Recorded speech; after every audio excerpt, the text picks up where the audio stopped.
Perfectamente. Sí, sí. Perfecto, se ve todo muy bien.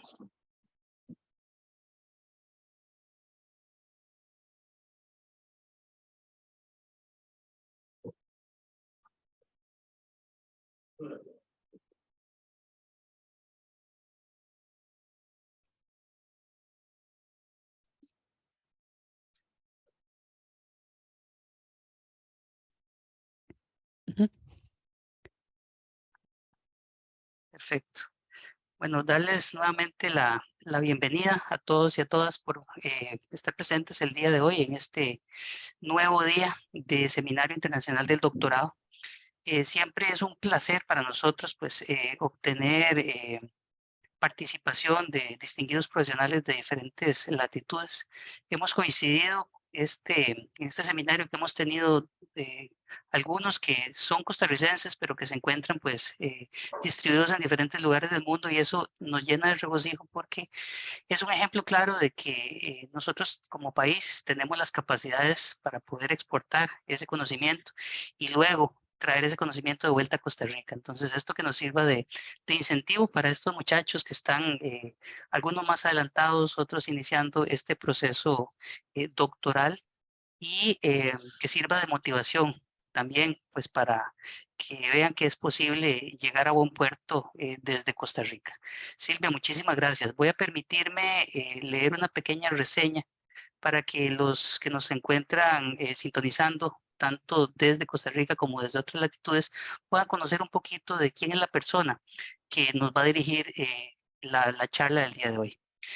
La doctora Silvia Benavides Varela es ingeniera en biotecnología, graduada del Instituto Tecnológico de Costa Rica. Recibió su PhD en neurociencias en la Escuela Internacional de Estudios Avanzados en Italia, estudiando las bases cerebrales de procesos tempranos de lenguaje en niños. Obtuvo además 3 becas postdoctorales en neuroimagen y neurofisiología en la Universidad de París, Descartes en Francia, trabajando con recién nacidos, en el Hospital de Investigación y Rehabilitación San Camillo de Venecia, en Italia, trabajando con pacientes con problemas neurológicos y déficits neuropsicológicos, en el Departamento de Neurociencias de Padua Universidad, trabajando además en síndromes genéticos. Actualmente es investigadora en el Departamento de Psicología del Desarrollo en la Universidad de Padua, donde enseña temas de investigación en ciencias cognitivas y técnicas de imagen cerebral. En reconocimiento a su contribución científica, su disertación obtuvo 2 premios por la Asociación Internacional de Estudios en la Infancia y la Asociación Italiana de Psicología del Desarrollo. También ha recibido una mención de honor como investigadora joven destacada por la mejor publicación en el campo de la psicología en la Universidad de Padua. Su grupo de investigación ha sido financiado a través de 2 financiamientos colaborativos por el Ministerio de Investigación y el Ministerio de Salud de Italia, y 3 financiamientos individuales por parte de Pfizer, Talents y recientemente el Consejo Europeo de Investigación. El día de hoy nos va a dirigir unas palabras en su charla titulada Neuroplasticidad en las primeras etapas del desarrollo. En este caso, la dinámica, Silvia, que normalmente tenemos es que el expositor nos hace su presentación, y al final, ya sea mediante el chat que tenemos destinado o mediante su propia voz levantando la mano y pidiendo el espacio, se hacen las consultas necesarias. Entonces, agradecerle nuevamente por la oportunidad que nos brinda de conocer sobre un tema tan interesante y que tal vez podría ser un poco desconocido, pero que es de mucha relevancia. Muchísimas gracias. En este momento, Silvia, el escenario del Docinada y el Seminario Internacional es suyo para que nos dirija sus palabras. Adelante. Muchísimas gracias, don Cristian. Para mí es un honor recibir esta invitación y estoy muy agradecida por el espacio que me brindan, y también de forma especial con Ingrid Varela, que pensó en mí para presentar el día de hoy. Le agradezco muchísimo. Ella, además de ser mi prima, fue para mí una inspiración desde que estaba pequeña. Así que para mí es un honor de verdad poder presentar hoy parte de los trabajos que hacemos aquí en Padua, que están relacionados con aspectos, como decía usted, don Cristian, podría parecer un poco tangencial la relación que tiene el tema de neurociencias con los temas centrales de este doctorado, pero yo a través de una serie de ejemplos y también revisando cuáles son los objetivos del doctorado, me di cuenta que en realidad yo creo que hay muchos espacios de colaboración que se pueden abrir. Van a ver que hay algunos temas que están asociados también a la conciencia ambiental, y la forma en la que nosotros lo estudiamos es probablemente distinta a la forma en la que ustedes lo estudian, pero justamente esa es la riqueza de los estudios interdisciplinarios. También asociado a nuevas tecnologías, también asociados al respeto a diferencias socioculturales, en general varios temas que vi que están relacionados con este doctorado. En general, el objetivo de todos es tratar de aportar algo a la calidad de vida de los seres humanos, del planeta, de la naturaleza, del mundo en general, y de hacer que tengamos una cultura sostenible. Así que yo creo que al final vamos a encontrar la manera también de colaborar. Así que otra vez, muchísimas gracias por la invitación. Tengo que decir que yo disfruto muchísimo la interacción y que generalmente tiendo a hacer preguntas mientras estoy hablando, pero en esta ocasión voy a tratar de mantenerme entonces sin hacer preguntas y vamos a dejarlas hasta el final. Usted puede utilizar la dinámica que considere más pertinente. No hay ningún problema en eso. Así vamos a mantener el público más atento, como usted guste. Sí. Bueno, vamos a ver, cualquiera. Si tienen preguntas en cualquier momento, me las pueden hacer, yo con mucho gusto. Así que los invito a abrir los micrófonos o las cámaras. Voy a tratar de hacer algunas preguntas. Si veo que no funciona porque están acostumbrados a las preguntas al final, entonces lo hacemos distinto. Vamos a ver. Muchas gracias. Entonces esta es una presentación que tiene más o menos la estructura de esta manera. Tiene una primera parte de temas generales. Es una introducción al tema de neuroplasticidad, de qué se trata, cuáles son las bases, un poco de definiciones, porque justamente no es un tema central en el doctorado, así que me parecía relevante tratar de dar una introducción. ¿De qué se trata? ¿Por qué es importante conocer este concepto de neuroplasticidad, sobre todo en las primeras etapas del desarrollo?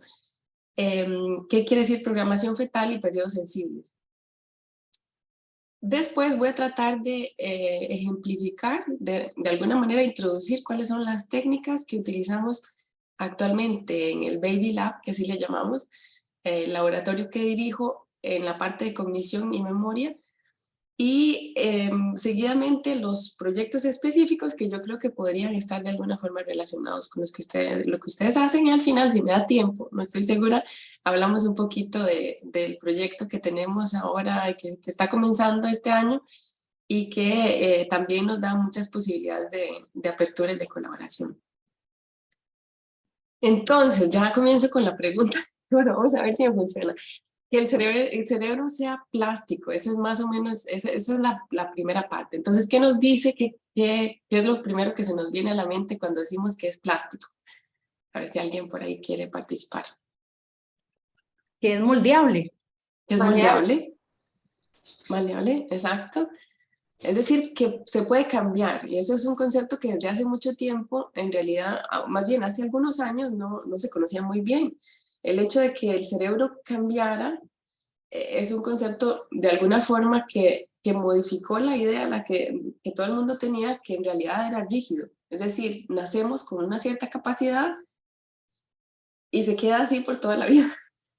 Nuestra capacidad y el cerebro como tal, en realidad, es maleable, como decía doña Kenia, cambia muchísimo, y la pregunta es ¿por qué? ¿Por qué cambia el cerebro? ¿Por qué tiene esa propiedad? ¿Por qué no nacemos como con un hígado y una cierta capacidad, nacemos con un cerebro que en realidad cambia? ¿Por qué creen ustedes que puede ser eso?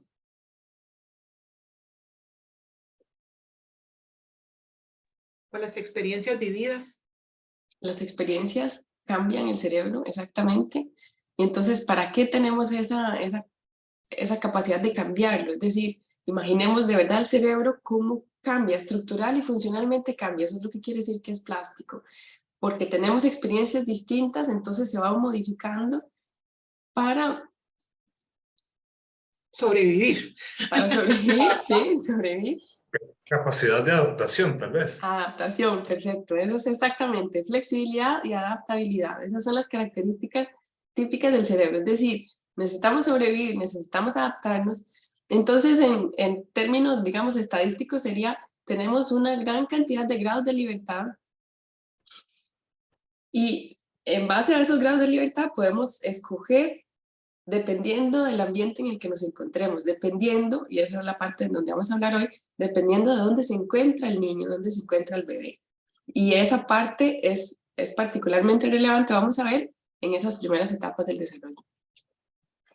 Vamos a dar una definición. Entonces, la definición de, una definición de neuroplasticidad podría ser la capacidad del cerebro humano para modificar su arquitectura y funcionamiento para enfrentar eficazmente nuevas experiencias. Justamente lo que decía doña Verónica, doña Kenia, y también don David, perdón. Entonces, justamente tenemos esa definición, pero una característica muy interesante es lo que estamos diciendo, es decir, que tenemos un cerebro que es plástico toda la vida. Tenemos la capacidad de adaptarnos siempre. Podemos siempre aprender una actividad nueva, podemos aprender un idioma, podemos aprender a tocar un instrumento. Sin embargo, esa capacidad disminuye con la edad. No desaparece, pero disminuye. Es muchísimo más plástico el cerebro en las primeras etapas del desarrollo. Y eso lo vemos muy fácilmente con nuestros hijos, nuestros sobrinos, los niños a nuestro alrededor. La plasticidad cerebral se verifica en general, o se ve, es mucho más evidente en dos situaciones particulares. La primera como resultado del aprendizaje, es decir, tenemos un cerebro que comienza a modificarse porque recibe un cierto tipo de estimulación muy frecuentemente. Y la segunda como resultado de un daño cerebral. Tiene una estructura determinada, una función determinada, tiene las distintas redes que interaccionan entre ellos, pero hay una parte de esa red que se extrae completamente, que se daña como resultado justamente del daño cerebral. Entonces el cerebro tiene que modificarse para tratar de adaptarse más rápidamente y más eficazmente al ambiente, dadas las condiciones que cambiaron en ese momento en el sistema. Vamos a ver, para poder explicar un poquito mejor la relevancia de la plasticidad en los primeros periodos de la vida, pensé en hacer un pequeño paréntesis. Yo sé que muchos de ustedes son biólogos, así que pueden ir a tomarse ahí un cafecito mientras tanto, mientras abrimos este paréntesis. Muchos de estos conceptos probablemente ya los conocen y los manejan muy bien, pero para los que tal vez no se acuerdan o quieren refrescar un poquito estos conceptos, vamos a revisarlos hoy. Neuroanatomía y neurobiología básica. Muy, muy simple, de verdad, muy, muy simple. Estamos hablando de cómo está estructurado el cerebro. El cerebro tiene, a grandes rasgos, una estructura o estructuras subcorticales que en general tienen a cargo los procesos viscerales y emocionales, es decir, que no están bajo el control voluntario de las personas. Están asociadas a funciones como de digestión, entonces el estómago, el corazón, todo están conectados a esas áreas del cerebro que son estructuras subcorticales. Son estructuras que en general están muy conservadas desde el punto de vista evolutivo, entonces se conservan en la filogenia. Durante la evolución no hubo un cambio muy importante en estas áreas. Y además están asociados a procesos muy importantes, sobre todo si tratamos y nos interesamos, como es en mi caso, en la memoria y el aprendizaje. Porque en el sistema límbico, que también así se llaman estas estructuras subcorticales, tenemos la base también de la memoria, que es el hipocampo. No es la única base de la memoria, pero es una de las más importantes. Y además tenemos la amígdala, que tiene una función completamente diferente, está asociada a las emociones. Pero estando tan cerca del cerebro, eso es otro tema, en algún otro momento vamos a hablar de eso en otra charla, las emociones y la memoria están muy asociadas, es decir, cuanto más relevante desde un punto de vista emotivo es un evento, más fuerte es la memoria que está asociada y viceversa. Entonces, es un sistema muy importante, difícil de controlar, difícil de regular, pero está cubierto, digamos, por unas estructuras con las que efectivamente podemos manejar más, están más bajo la conciencia, son con las que podemos efectivamente tratar de planificar. Esas estructuras, justamente tenemos la estructura subcortical, la cortical o la corteza es esta, que yo tiendo a verlo generalmente como un mantel. Es un mantel que en realidad está doblado en muchas partes, entonces el mantel del ser humano era muy grande, entonces tenemos la posibilidad en realidad de tener muchas funciones, lo doblaron muchísimo, entonces en un espacio muy pequeño tenemos una cantidad de corteza muy grande. Se habla del 42% del total de la masa cerebral en la zona de la corteza, y tiene esos pliegues corticales profundos, algunos más profundos y otros más pequeños, que toman el nombre de surcos o fisuras. Entonces, con base en esos surcos o fisuras, en esas divisiones, unas un poco más fuertes, más profundas que otras, esta por ejemplo es mucho más profunda, es que los neuroanatomistas definen algunas áreas del cerebro que para nosotros, los que estudiamos la cognición, son importantes. Se llaman lóbulos y cada lóbulo tiene asociado algunas funciones que son típicas de esa zona del cerebro, aunque no solamente esa zona del cerebro está activada. Digamos que el cerebro siempre funciona en red, pero hay zonas que son necesarias para algunas funciones. Por ejemplo, el lóbulo occipital está generalmente asociado a las funciones de la visión, mientras que el lóbulo temporal está asociado a funciones del lenguaje. Entonces también la audición, el lenguaje, la comprensión y la producción están, digamos, tienden a activar esas zonas del cerebro. El lóbulo frontal es particularmente relevante cuando hablamos de comportamientos de los seres humanos, comportamientos adaptivos y menos adaptivos, es decir, en situaciones típicas o atípicas en los adultos y también durante el desarrollo. ¿Por qué? Porque están involucrados en la intencionalidad, en la toma de decisiones, y por lo tanto también están asociados a funciones como la inhibición, como la preparación, que están muy involucrados y son muy importantes durante el rendimiento escolar. Y todas estas funciones de las que les estoy hablando tienen un nombre, se llaman funciones ejecutivas, y son, a diferencia de las funciones, por ejemplo, las estructuras subcorticales de las que estábamos hablando antes, estas son, digamos, típicas del ser humano, ¿verdad? Estas son mucho más evolucionadas, o por lo menos no son fáciles de encontrar en los comportamientos de los animales. No quiere decir que no existan, pero los seres humanos no hemos logrado encontrarlas en ellos. Entonces, funciones típicas de las funciones ejecutivas típicas del lobo frontal, de los lóbulos frontales, y se los dejo por aquí porque ahora vamos a ir a ver un poquito qué es lo que pasa durante el desarrollo. Entonces quise de alguna forma subrayar estas funciones por esa razón. Otra vez, muy básico, muy básico, todos sabemos que el cerebro está formado por neuronas, no solo neuronas, probablemente muchos de ustedes saben también que en realidad la mayor cantidad de células que tenemos en el cerebro no son neuronas, sino son la glía, pero para acordarnos, la neurona tiene un cuerpo y un axón, tiene dendritas. Ese axón está cubierto por una guaina de protección, y entonces aquí todos los ingenieros en electrónica saben muy bien que para poder tener impulsos eléctricos que viajan más rápidamente, necesitamos tener una cobertura que nos permita aumentar la eficiencia de la transmisión eléctrica. Eso es lo que hace la mielina y la glía que cubre el axón en una neurona. Entonces, ¿cómo se comunican las células? ¿Cómo se comunican las neuronas? Que están además colocadas, como ven, aquí lo que traté de representar es un corte de una sección de la corteza que está organizada en distintas capas. Estas son 6 capas celulares que se reconocen, cada una de ellas tiene una función, etc. Y al interno tenemos lo que se conoce como sustancia gris, que está asociado más al cuerpo de la neurona, y la sustancia blanca, que es la mielina de la que les estaba hablando antes. ¿Cómo se conectan entre ellas? ¿Cómo se comunican entre ellas? ¿Cómo pasa esa información? Entonces, para eso tenemos el axón y las dendritas que llevan a cabo lo que se llama sinapsis, que no es otra cosa que en realidad el disparo de impulsos eléctricos que viajan de una célula a la otra y que hace que cambie la membrana, el potencial eléctrico de la membrana, y en ese sentido permite la transmisión de la electricidad de una región a la otra.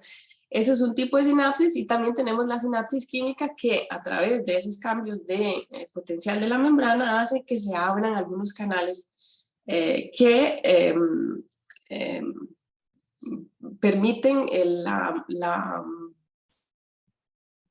segregación de neurotransmisores de distintos tipos. Entonces, ¿qué es lo que es para nosotros importante en este pequeño paréntesis que hice rapidísimo? Uno, que tenemos actividad eléctrica muy pequeña naturalmente a nivel cerebral, y dos, que esa actividad eléctrica puede generar cambios en la concentración de neurotransmisores, pero sobre todo que necesita de sustancias y entonces de cambios metabólicos para poder funcionar.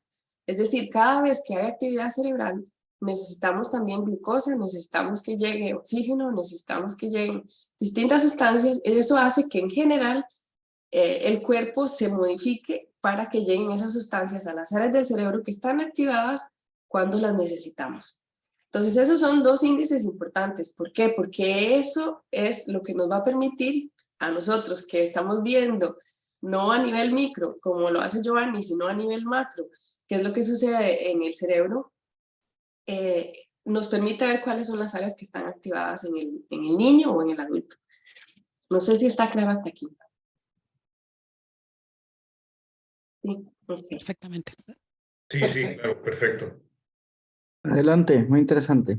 Ok, entonces, ¿por qué nos interesa tanto hablar de el cerebro de los niños y por qué es distinto? Porque lo que les he dicho hasta ahora en realidad vale para todos, vale para los adultos, vale para los niños, pero ¿por qué es importante hablar de esto durante la infancia? Entonces, para eso nos vamos a transportar en el cerebro del bebé, que comienza en realidad durante el embarazo. El desarrollo del cerebro del bebé tiene una serie de pasos que están cronológicamente muy bien determinados. Se sabe exactamente qué es lo que está pasando en el desarrollo del bebé y del cerebro. En cada semana de gestación se sabe muy bien en qué momento tenemos que estar, si todas las cosas y todo el proceso están dando como debería. Entonces, por ejemplo, en términos de lo que hablamos hasta ahora, las primeras semanas son para la formación de las neuronas, es decir, tenemos primero la célula totipotente, que después cambia, se modifica, se diferencia en distintas neuronas, también en glía, etcétera, etcétera. Después se multiplica a una velocidad, se multiplican a una velocidad exageradísima. En realidad aquí se habla de miles de neuronas por segundo. Para mí es incluso difícil de pensar todavía, pero ese es el ritmo que lleva la producción de neuronas en ese momento. La migración, es decir, que se colocan en las capas en las que estábamos viendo antes, y después un proceso que comienza en el último trimestre de la gestación del embarazo, que es el que determina algunos aspectos de neuroplasticidad muy relevantes para nosotros. Hago aquí una pequeña pausa para resaltar un aspecto muy importante. El cerebro de los niños en los primeros 1000 días de vida, que eso es más o menos un periodo llamado crítico o sensible, cambia, es como para dar una idea, cambia y aumenta de tamaño, por eso se crean todas esas neuronas, aumenta tanto que alcanza ya el 75% del peso final. Es decir, un niño de 2 años tiene un cerebro que es 3/4 partes del cerebro del adulto. Y si nos hacemos una comparación con lo que es el cuerpo del niño, en realidad un niño a 2 años de edad tendría el 15% del peso de un adulto, ¿verdad? En términos corporales, no mucho más que eso. Es para darnos una idea de cuánto la biología, la naturaleza, decide de invertir desde un punto de vista metabólico en este órgano que es tan importante para la sobrevivencia del niño en ese momento, en general, del ser humano.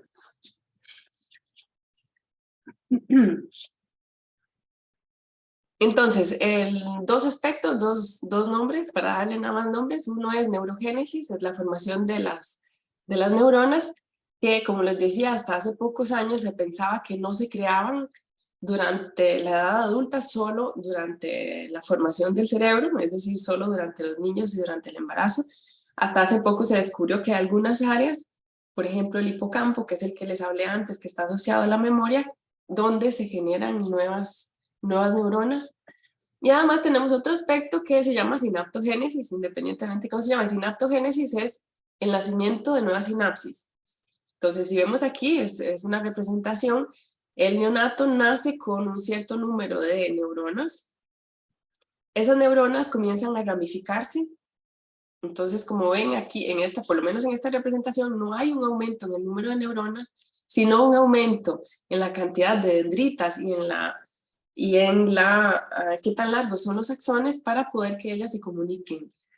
Entonces es un proceso en el que permite, en realidad, al bebé, poco a poco, a través de esas conexiones de distintas áreas del cerebro, tener una capacidad cada vez más desarrollada de interpretar y aprender lo que aparece en el mundo. Es decir, al principio, lo que le enseñemos a un bebé recién nacido, un bebé de 6 meses o uno de 12 meses, viene interpretado de una manera distinta de lo que sucederá con el bebé de 2 años o con el niño de 3, también asociado a esa cantidad de asociaciones nuevas que está creando o que se crean durante ese periodo, no solo a la exposición que recibe. Entonces la exposición es importante. El niño necesita, por una parte, aspectos de maduración y por otra también la exposición. Y eso es lo que vamos a ver en la siguiente diapositiva, porque se da el caso que la sinaptogénesis es dependiente de la actividad. Entonces, si dos neuronas al azar están muy cercanas físicamente una de la otra, tienen una conexión sináptica, después de una experiencia, y sobre todo una experiencia repetitiva, eso va a hacer que aumente la fuerza de esa sinapsis, es decir, que haya una mayor ramificación de una de las neuronas para poder conectarse con el axón de la otra. Eso lo que nos hace entender muy fácilmente, yo creo, es que de verdad la estructura del cerebro depende de la información que recibe el cerebro del ambiente.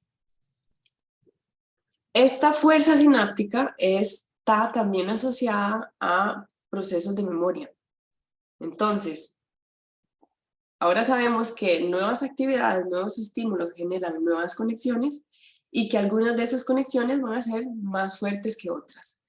Las conexiones fuertes son recuerdos fuertes. Las conexiones débiles o temporales son las que hacen los recuerdos temporales. Entonces, cuanto más frecuente haya una cierta exposición para un niño o para una niña, y ahora, por ejemplo, pensemos a una situación súper normal en la que un niño se desarrolla con una cierta exposición a un número de personas, desgraciadamente con el COVID cada vez menor. Es decir, pensemos a familias numerosas o familias reducidas, pensemos a familias reducidas en las que tenemos muchas cosas que hacer, entonces le damos cada vez menos tiempo al niño para interactuar con nosotros.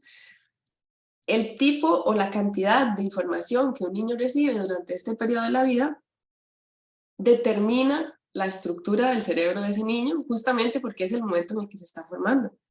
Entonces es una etapa de verdad muy relevante para determinar además las capacidades que tendrá ese sistema, pensémoslo ahora como un sistema, para poder absorber información sucesivamente. ¿Y por qué es tan importante? Bueno, porque después de esa fase progresiva de aumento, sucede algo muy interesante. Para mí es de verdad muy interesante.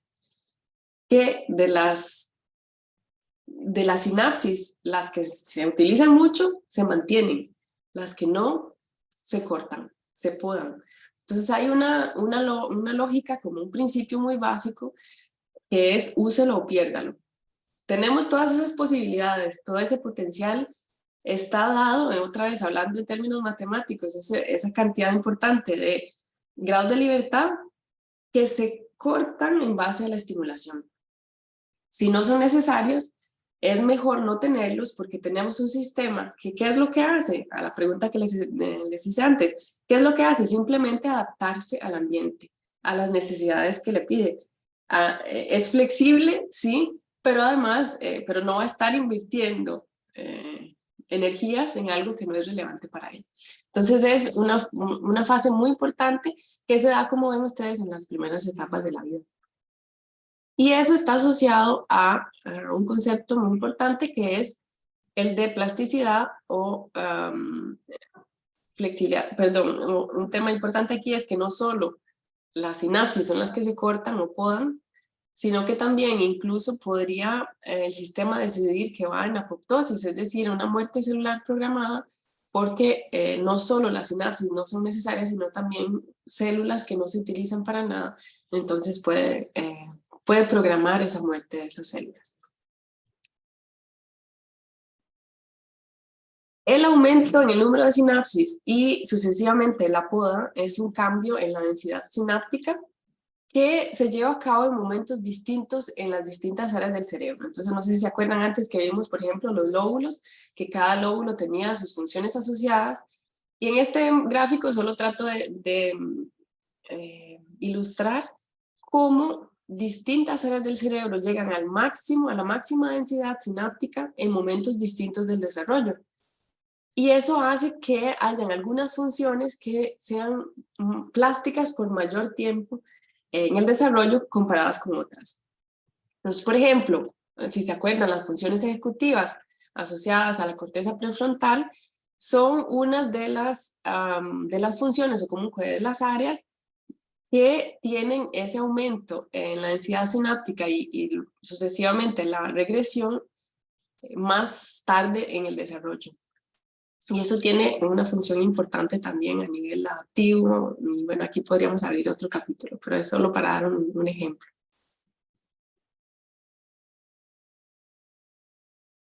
Esto hace que además se abran lo que conocemos como periodos sensibles.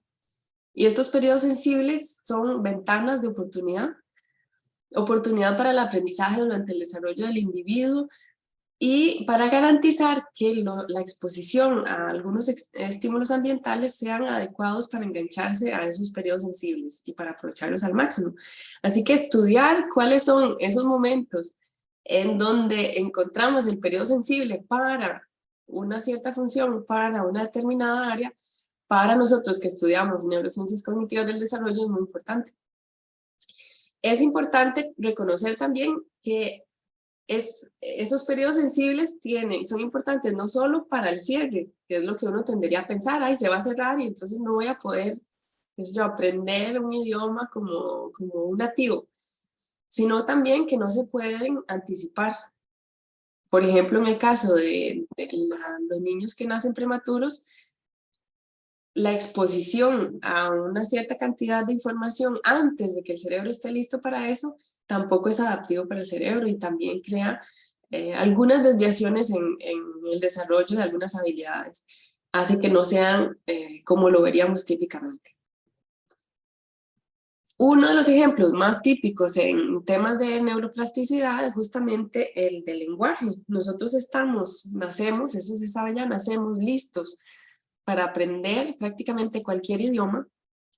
Tanto es así que si alguno de ustedes decide irse para un país en este momento en el que no conozcan absolutamente ni una palabra, ahora escojan ustedes, probablemente tienen un bagaje cultural muy importante, pero no sé, a mí me pasaría con Hungría. Yo me voy para Hungría en este momento y trato de aprender húngaro y digamos que tengo un bebé en este momento que acaba de nacer y me lo llevo conmigo. La capacidad, los mecanismos que tiene ese bebé para aprender son distintos, son muy distintos comparados con el que tengo yo. Probablemente yo voy a tener que comprar libros, estudiar de los diccionarios, aprender gramática, y el bebé, en cambio, lo que va a lograr aprender lo va a obtener todo por exposición. Entonces el proceso es distinto y el resultado también es distinto, porque yo nunca voy a ser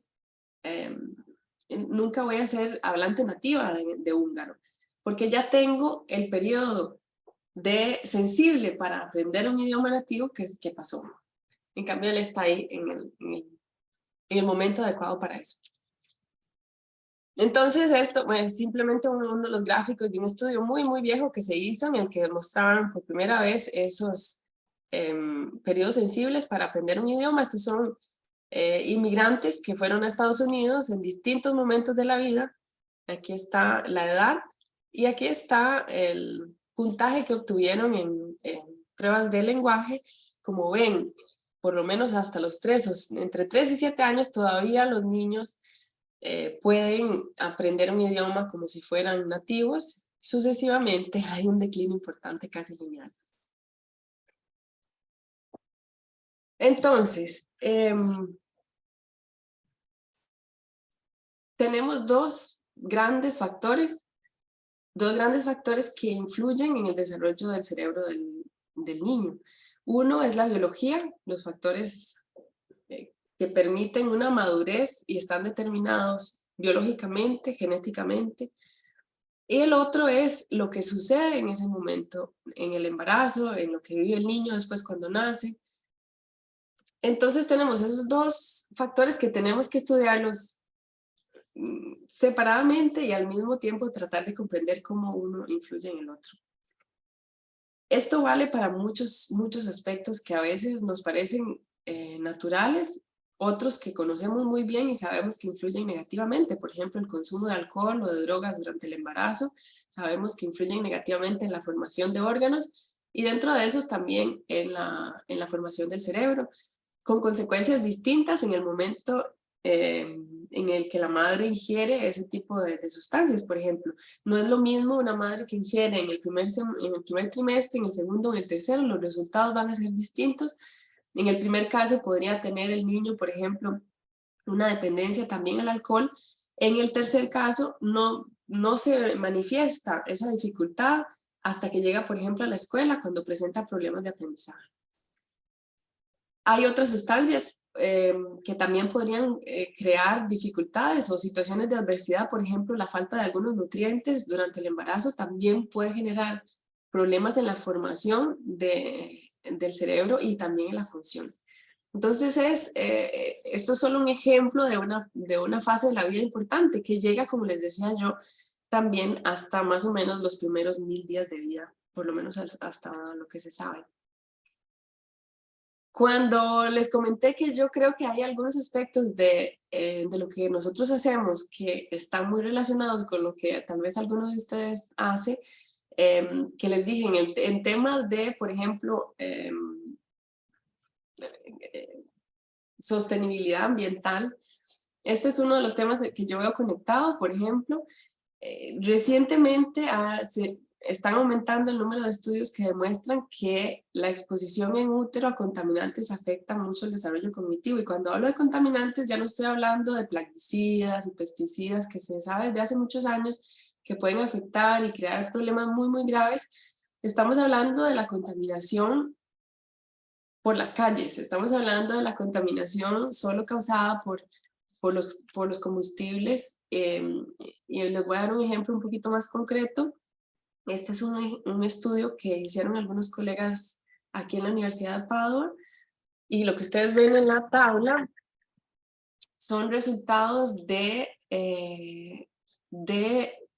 asociación entre algunas escalas de desarrollo, es decir, se hacen algunas pruebas para valorar la manera en la que el niño se desarrolla en ámbitos, por ejemplo, motorio, de adaptación, socioemocional, de comunicación y lo que se llama cognitivo. Cognitivo está asociado a la capacidad de aprendizaje, de atención, de memoria, etc. Entonces lo que se ve es que la cantidad de contaminantes, estos son niños que hicieron estas pruebas cuando tenían entre 5 y 8 años y las hicieron aquí en Padua, donde vivo yo. Qué miedo. Entonces lo que se hicieron, aquí hay medidas históricas de la cantidad de contaminación que hubo en la región en los últimos años. Entonces lo que ellos hicieron fue tratar de ver el nivel de contaminación que tuvieron esas madres cuando estaban embarazadas en el primero, en el segundo y en el tercer trimestre, y asociarlo a los puntajes que estos niños obtuvieron en estas pruebas. Y como ven, el más relevante son las pruebas cognitivas, es decir, esas de atención, de memoria, etcétera. Cuando las mamás estuvieron expuestas a niveles de contaminación ambiental mayores en el segundo y en el tercer trimestre del embarazo, hubo un declino mayor en los puntajes en estas pruebas.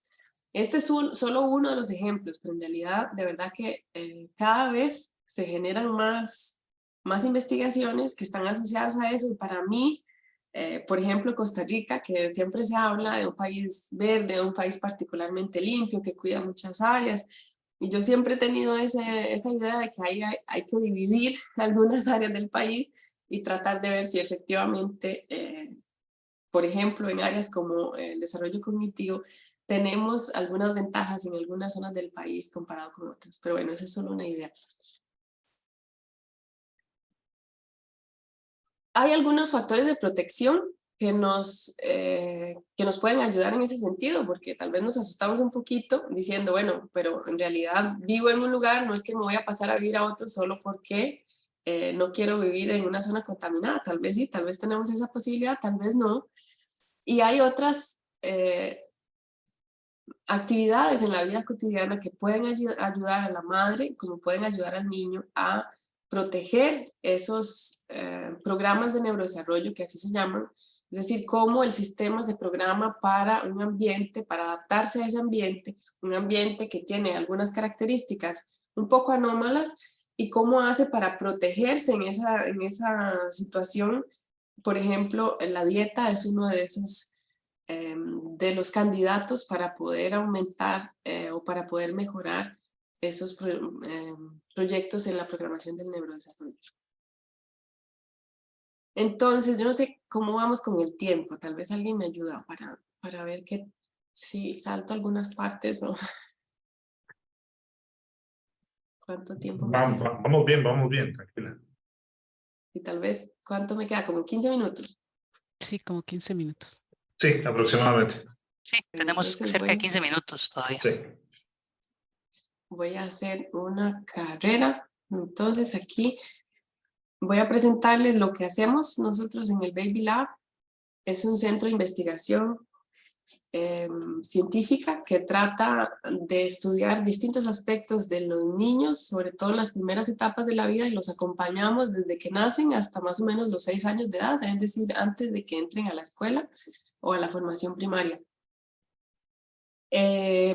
Los estudios que hacemos tenemos colaboradores en distintas áreas, desde el área educativa hasta la parte clínica, la parte de rehabilitación, y además es una realidad formada por distintos grupos. Como les decía, el de nosotros es un grupo que está concentrado en cognición y memoria, lenguaje y matemática. Este es el tipo de actividades que podrían ver. Nosotros las diseñamos específicamente para que niños pequeños puedan hacerlo. No se ve el video, lo lamento. Pero bueno, este era un niñito que estaba haciendo uno de los estudios que nosotros preparamos. Se preparan con estímulos adecuados para las distintas edades para tratar de ver cómo se está desarrollando alguna capacidad. Son técnicas no invasivas que van desde la observación, como en este caso. También podemos ver en un trazamiento ocular automatizado. Eso lo hacemos a través de lo que se llama Eye Tracker, que lo que nos hace es, a través de una luz infrarroja, determinar la posición de los ojos del bebé en la pantalla. Entonces podemos determinar las coordenadas de observación y ver exactamente qué es lo que está viendo. ¿Por qué para nosotros es tan importante? Porque comenzamos justamente con niños que no se pueden expresar. Entonces, el comportamiento más evidente de lo que ellos quieren, de lo que les interesa y de lo que están aprendiendo es la mirada. Entonces, ¿dónde están viendo?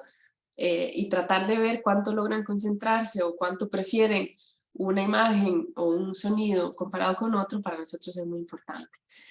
Durante el COVID tuvimos una dificultad muy importante. Naturalmente no podíamos traer a nuestros laboratorios a los niños, entonces tuvimos que desarrollar técnicas de trazamiento ocular automatizado a través de las cámaras online, y más bien fue de alguna forma una oportunidad porque entramos en un proyecto que se llama Many Babies at Home, y con el que por primera vez pude testear bebés en Costa Rica.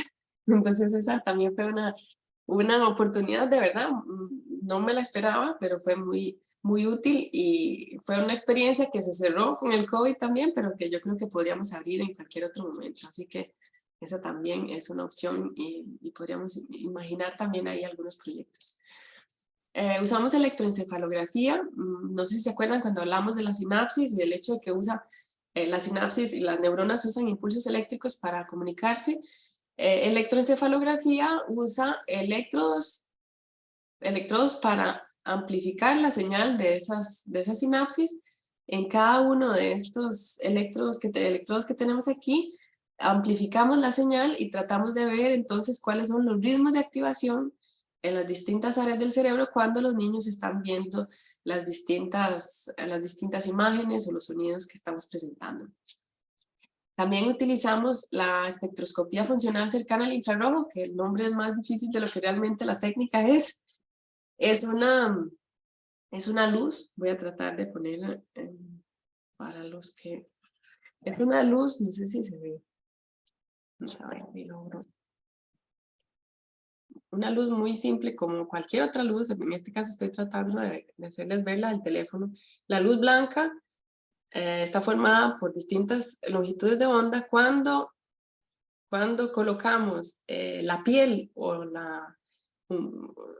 digamos un pedazo de nuestro cuerpo de frente a la luz blanca, lo que vemos es que pasa solamente la longitud de ondas que está cerca al rojo.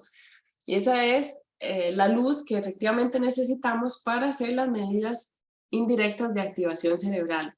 Es decir, con esa luz cercana al infrarrojo, nosotros emitimos en cada uno de estos, en cada una de estas ondas. Por ejemplo, en esta de este bebé, la roja es una sonda de emisión de luz y la azul en este caso es una de recepción. Entonces, entre la sonda de luz que emite y la que recibe, podemos medir indirectamente la cantidad de activación a través de medidas de oxígeno y de glucosa.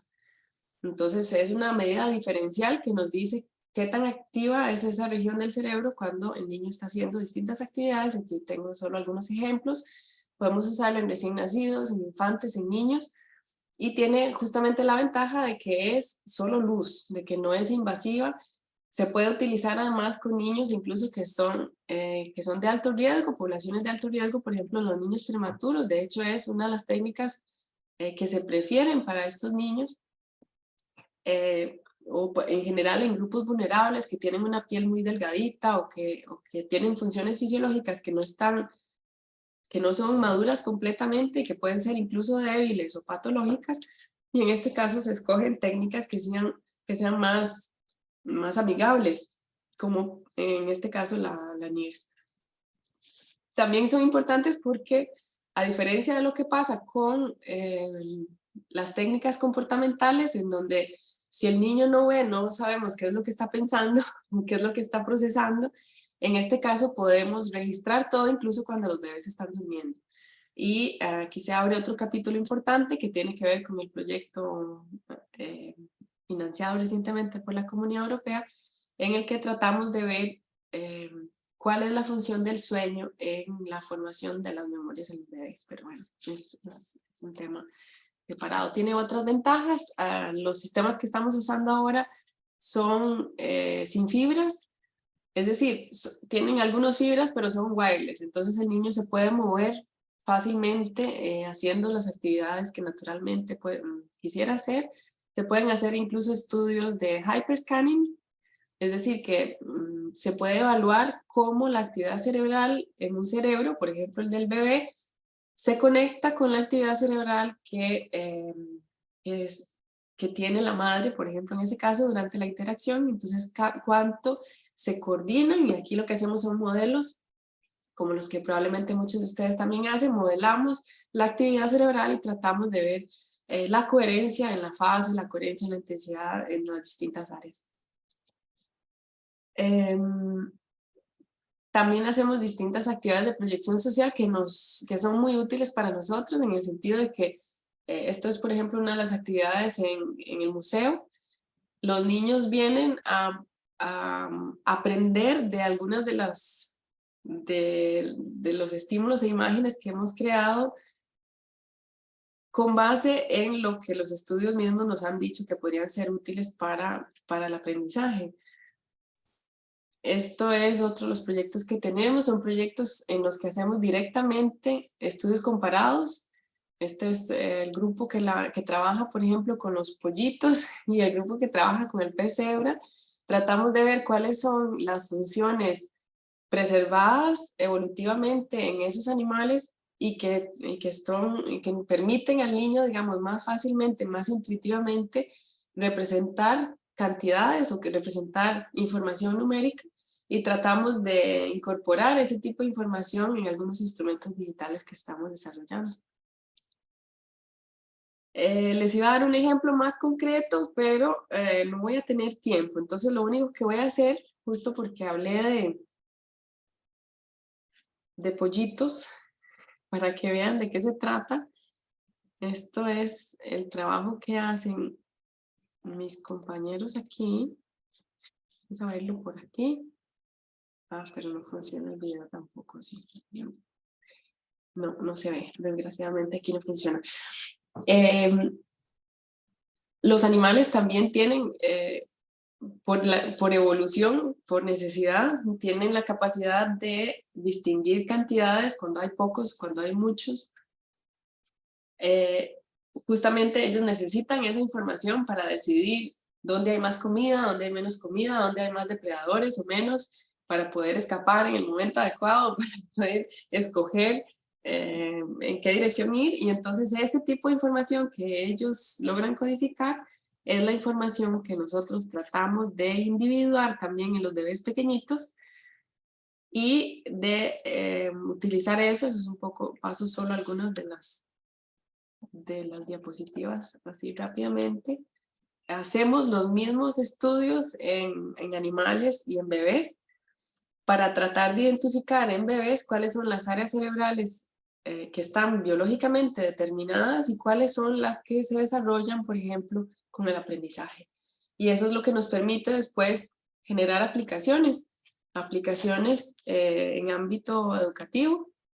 Por ejemplo, el hecho de que haya una organización mental de los números que, por lo menos para nosotros que hablamos español y que leemos en español, está generalmente organizada de izquierda a derecha, es decir, los números pequeños los vemos en la izquierda, los grandes a la derecha, son intuiciones que también tienen los animales. Entonces usamos ese tipo de información para promover los programas de aprendizaje, incluso para promover las primeras habilidades de matemática, en sumas, restas, y luego hemos creado apps, hemos hecho algunas evaluaciones también en el hogar, con los padres, también hemos hecho algunas colaboraciones en las escuelas, maternas. Tenemos distintos proyectos, incluso con neurocirujanos, para tratar de ver cuáles son las áreas que podrían compensar los daños que produce un tumor cerebral en un niño, por ejemplo. Y eso es parte también de los proyectos que nosotros tenemos. Yo voy a parar aquí porque yo creo que les estoy quitando ya mucho tiempo. Si tienen dudas, yo tengo varias otras diapositivas aquí, pero yo creo que es el momento de agradecerles más bien, agradecer al grupo con el que trabajo. Son muchas personas jóvenes, pero siempre súper disponibles, con muchas ganas de trabajar, a los entes de financiamiento y a ustedes mucho por la atención. Les dejo mi correo aquí si tuvieran alguna duda o alguna pregunta.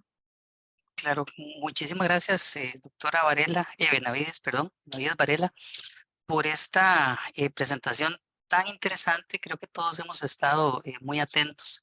Es un tema que tiene alguna relación pues con algunos puntos lingüísticos, educativos, dependiendo de la formación que se tenga, pero los resultados y la aproximación que usted hace es muy interesante. Me va a permitir en este momento hacer un breve resumen nada más para dar paso a las consultas o preguntas que podamos tener. Recordar nada más de que la doctora Benavides nos hizo pues primero una presentación de algunos conceptos relacionados con su trabajo y su tema de investigación: plasticidad, flexibilidad, adaptabilidad, sinapsis. También nos habló un poco acerca de las funciones que tienen los lóbulos frontales. Hablamos acerca también de los mecanismos y las fases que se tienen pues para lograr una neuroplasticidad adecuada. También ella estableció las relaciones que tiene estos conceptos con la lingüística y la creación de nuevas sinapsis, ¿verdad?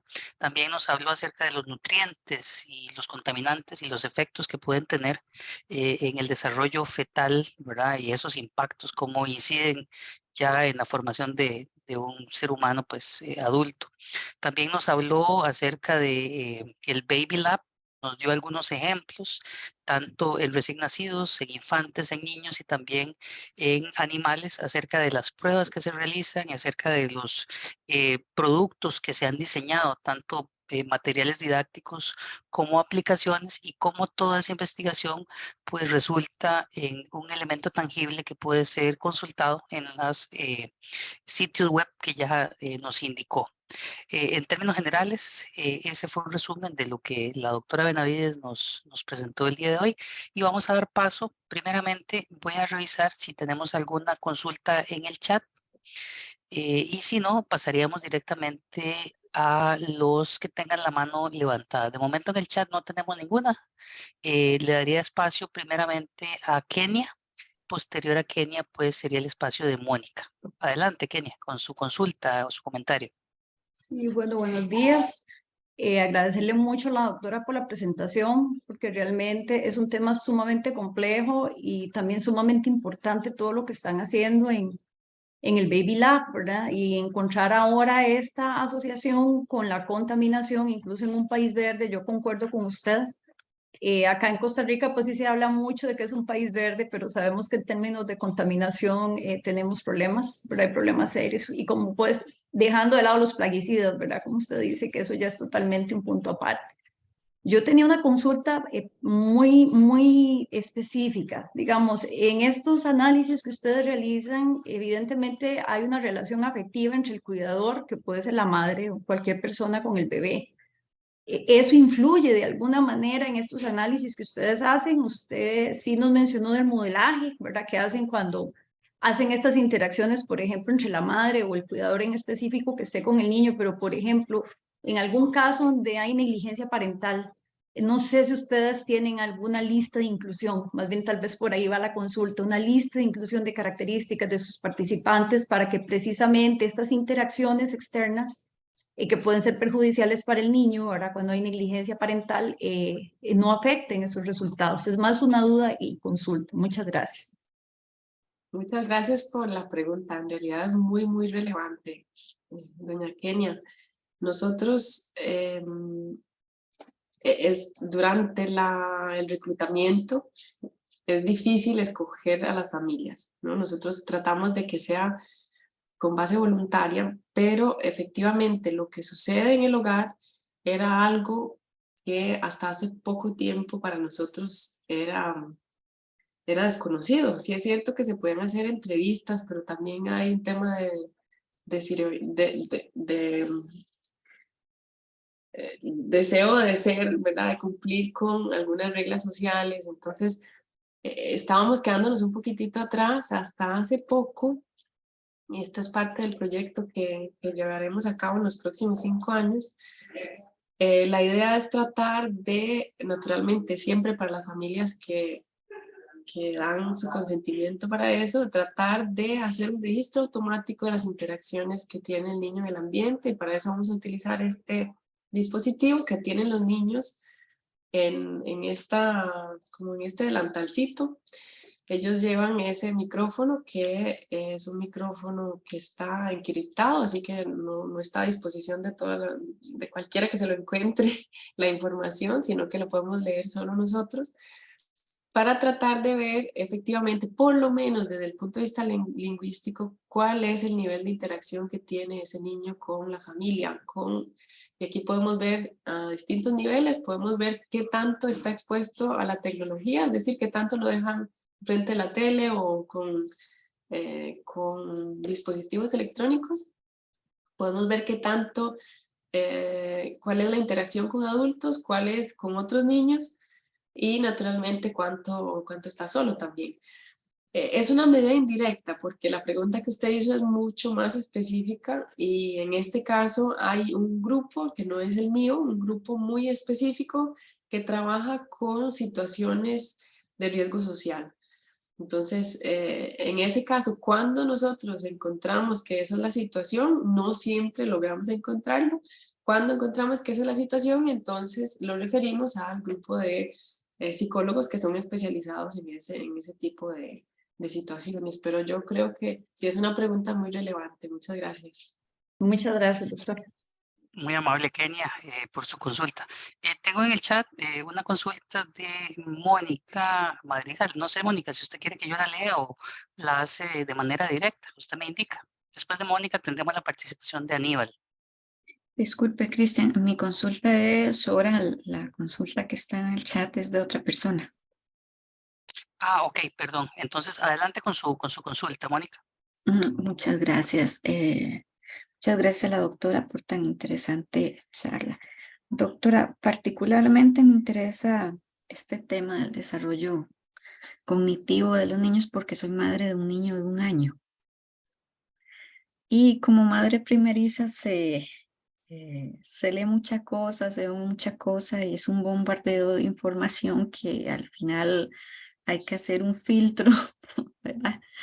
Pero me interesa sobre todo lo que he leído sobre segregación de cortisol y cómo esto afecta el desarrollo cerebral del niño. Porque particularmente había leído que esta segregación de cortisol debido al no atendimiento del niño va afectando las neuronas y al final es un daño que se ve a largo plazo. Entonces quisiera si usted nos puede ampliar un poco al respecto.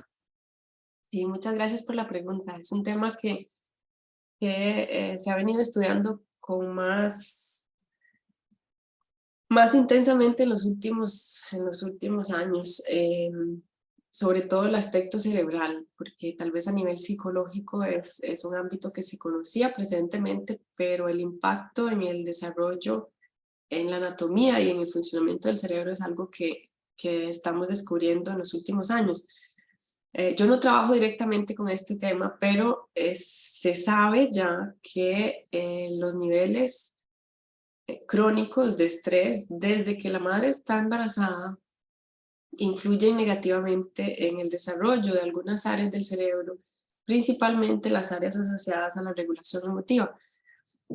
En este sentido, y yo trato de recalcar, estrés crónico, es decir, todos nos estresamos en algún momento, pero tenemos una situación en la que en la que las cosas se nos salen de control, estamos un poco preocupadas durante el embarazo por lo que va a suceder en el momento del parto. Eso es fisiológico, eso es normal, eso nos pasa a todos. Cuando estamos hablando de un embarazo en el que la madre vive situaciones estresantes durante todo el embarazo, es distinto.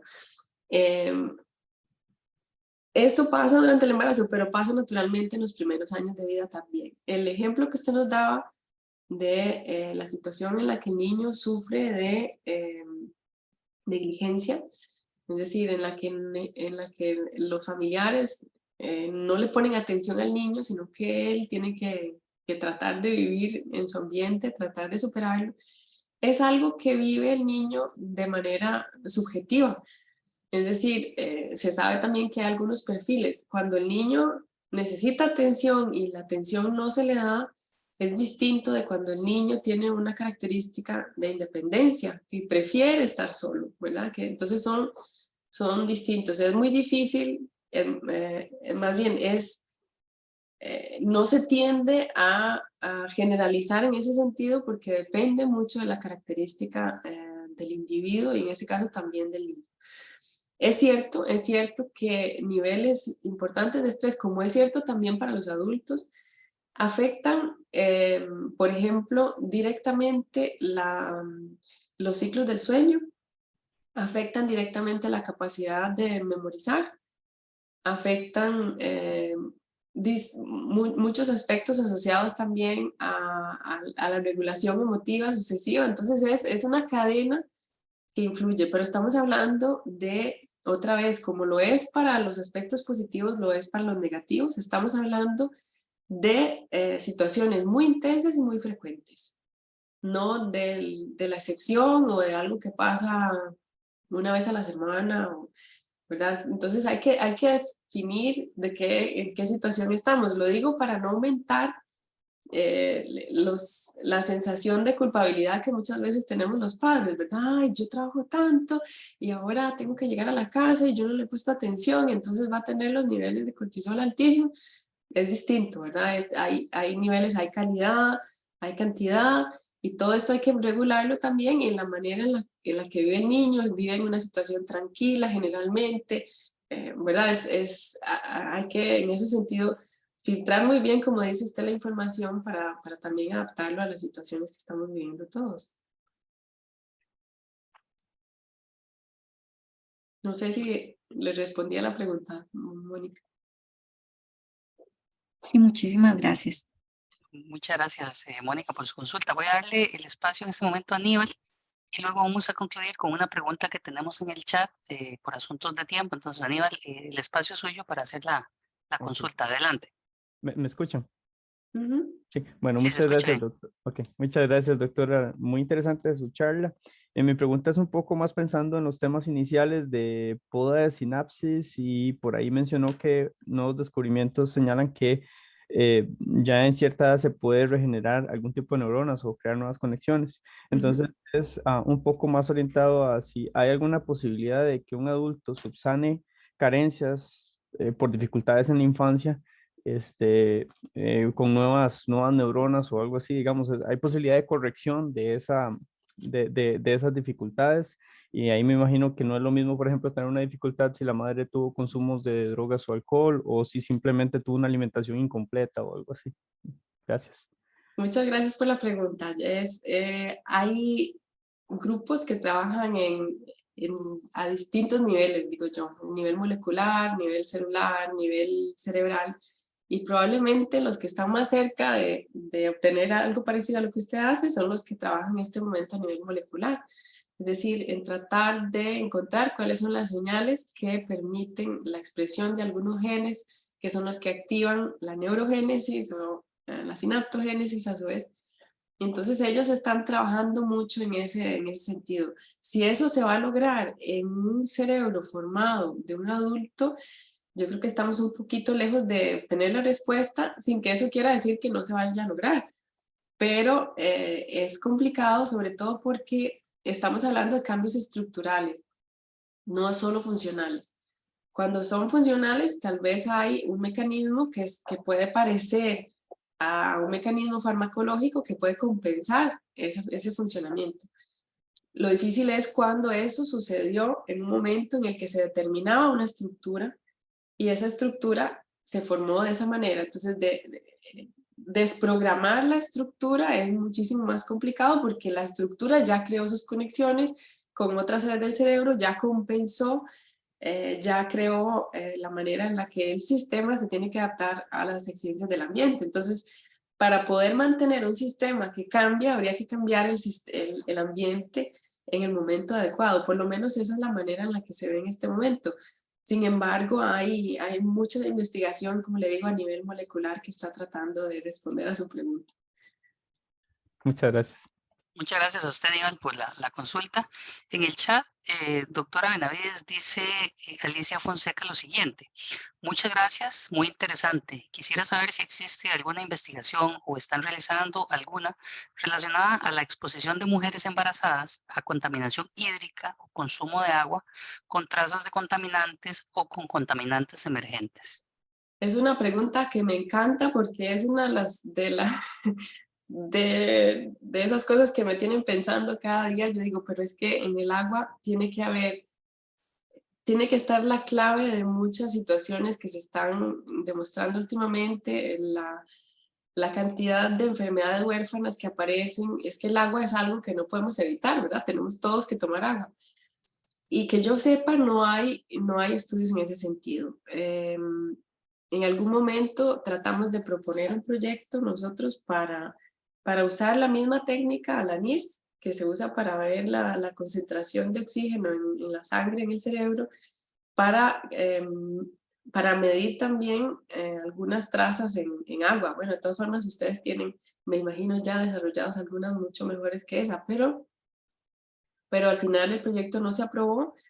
Me imagino que hay ya en otros países o en otros grupos haya también investigaciones en ese sentido. Yo creo que es necesario, un tipo de investigación así es necesario. Nosotros en este momento no lo estamos haciendo, pero podemos imaginar un proyecto de investigación en colaboración también.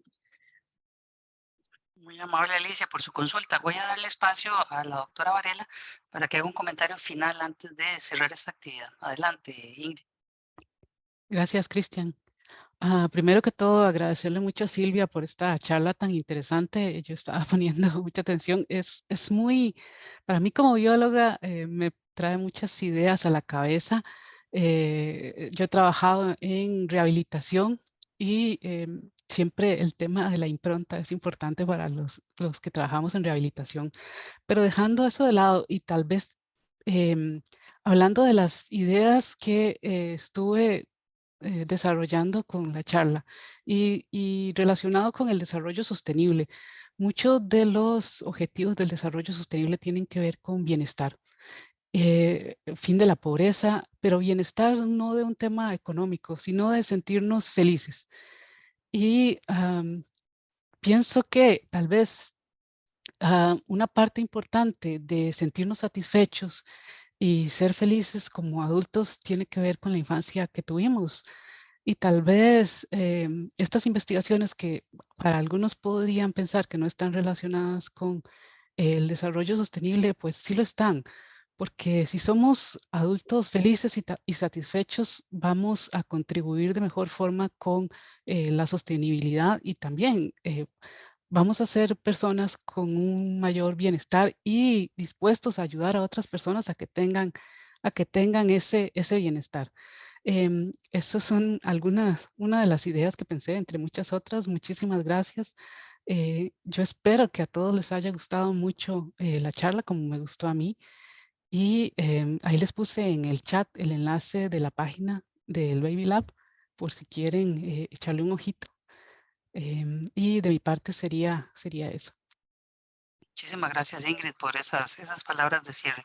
Antes de concluir, quisiera pues recordarles a todos los participantes del día de hoy que a partir de las 10 de la mañana vamos a continuar con las otras actividades. Vamos a tener actividades de presentación de avance y para los estudiantes de la Corte 2023 tienen que participar en la presentación del curso de estadística que se encuentra pues en el programa. Recordarles que es de participación obligatoria, pues van a coordinar con el profesor del curso los detalles del mismo. Entonces es imperativo que participen ahí. Agradecerles a todos por la participación tan activa que tuvimos en esta charla, que es el inicio del tercer día de actividades de este seminario internacional. Desearles éxito en todas las actividades que tengamos el día de hoy. A los que tienen que presentar sus avances, pues mucha suerte y que ese comité pues les dé recomendaciones que sean muy válidas y que puedan implementar y mejorar su trabajo. A todos los demás, agradecerles, pueden participar activamente en el resto de actividades y por supuesto a la doctora Benavides Varela nuevamente agradecerle por esa presentación tan interesante y tal vez decirle que si se puede quedar un momentito pues para no solamente despedirla de forma adecuada, sino también conversar un par de temas que podrían ser de interés tanto para nosotros como para ella. Muchísimas gracias a todos, que tengan un lindo día y decirle a la doctora Benavides, bueno, si gusta unas palabras finales, pues ya para cerrar la charla del día de hoy, adelante. Muchas gracias. No, yo estoy eternamente agradecida por la posibilidad, por la oportunidad. Se enriquece más uno cuando hay interacción y en esta mañana para mí fue de mucha satisfacción recibir preguntas y sus respuestas. Espero que haya sido de alguna forma de utilidad, que haya despertado algunas ideas que puedan ser interesantes incluso para los mismos estudiantes que están llevando a cabo sus tesis. Y en general para todos ustedes, muchos éxitos en las actividades de estos seminarios que llevan a cabo en esta semana. Y gracias de nuevo, un saludo para todos y que tengan un muy bonito día. Muchísimas gracias, muy amable. Voy a despedirla con un aplauso virtual. Muchas Desde acá. gracias. Tal vez David, Aquí estoy, me quedo. Ingrid, ajá, Víctor, Giovanni si está por ahí, Giovanni Víctor por ahí. también, se queda un momentito antes de cerrar la transmisión. Ya podemos dejar de grabar.